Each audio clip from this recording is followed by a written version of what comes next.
In this video, I'd like to talk about what teenagers worry about and how you can help. Based on my experience, some of the main things that teenagers tend to worry about are relationships, friendships, school, peer pressure, social media, bullying, adapting to change, and stress generally. Let's talk about each in turn and some coaching tips that you can use to help. Firstly, relationships. They might worry that they're not attractive enough to get a girlfriend or boyfriend. It's hard as a teenager when you're at school or college and people around you are hooking up. It can feel like you're the only one without a partner. Things that impact our confidence like acne, awkward weight gain, greasy hair and braces are a part of growing up. Sometimes your teenager may be confused by exactly who it is they're attracted to. Adolescence is a baffling time. They're trying to get to grips with those complicated emotions and feelings. So what can you do as a parent? Well, firstly, reassure them that that you're there to support them in their choices. Actively listen to their concerns and make it clear that you will always be there to support them, whatever decisions they make. I think of the old image of the dad with the shotgun as a little antiquated. If you impose authoritarian rules and impose your strict values on them, what are they going to do? Going behind your back can lead to far more disastrous consequences. How many times have I heard parents say, if only he or she had talked to us, when all of their rules and conduct discourage that? Too many parents complain that my child won't talk to us without considering their own conduct and whether they have created an environment of non-communication. If there is one overriding message I want you to take away from this video is to keep the communication lines open. If they have concerns about the physical aspects of relationships, be prepared to listen, remind them of their value, and give the facts and talk, but don't preach, because that will drive them away and close the communications channel. Of course, it is okay to agree on some values. For example, that a boy should treat a girl with the utmost care and respect and never pressure them. That's not preaching, that is just agreeing values. I find the best way to negotiate on a shared set of values is by asking questions that get you to values on which you can both agree. Friendships.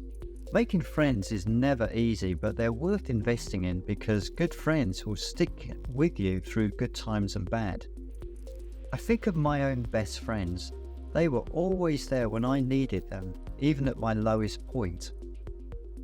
Encourage your children to build those friendships because even though your influence over them may be waning in favour of their friends, this is a healthy and natural development and don't fight it. I was often trying to be the cool parent, getting involved in all my children's activities, but they were never shy of coming forward to tell me if I was embarrassing them. I guess the point is to let go. Remember why you're a parent, to prepare them for that transition to independent life as an adult. So where you can guide them is by helping your child to develop their self-awareness around the values that they have, making sure that any friends they make respect those values.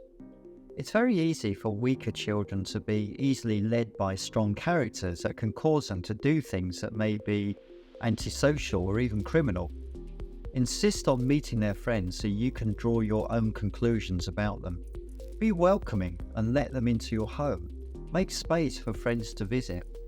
Better they get up to mischief in your own house than outside, where you have no idea where they are.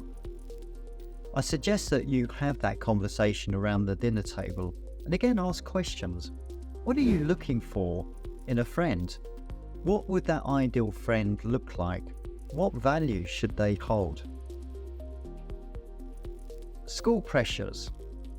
Teenagers often have to make early decisions about school subjects, study, careers and work. In fact, many teenagers feel that their secondary school really decides their whole future, the marks that they get. That's a lot of pressure. They often don't know what they want to do with their life.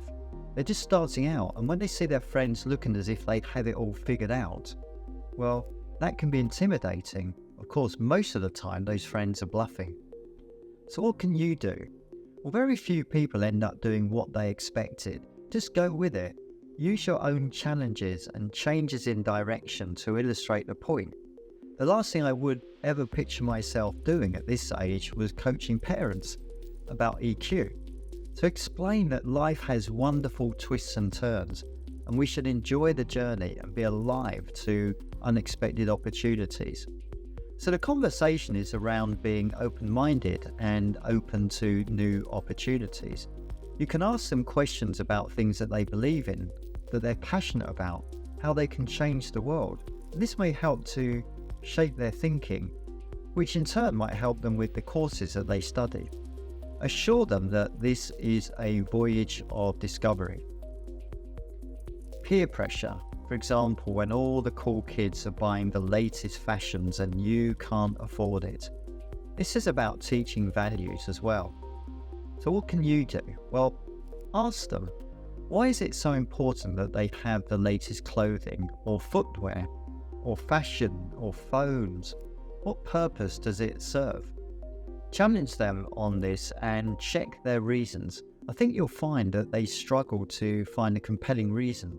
So remind them that their material possessions are temporary at best. Having these items is not going to guarantee friendships with these individuals. Tell your child it is more about who you are, your character, the way that you conduct yourself and treat other people with respect. Those are the things that will bring you friendship. Also, use those values to help motivate your child to resist getting into vaping or smoking or drugs. If they're good at sports, explain to them how those activities will ruin their performance.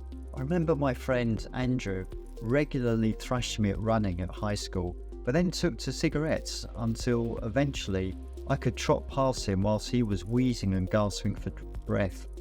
Speak in a language that resonates with them.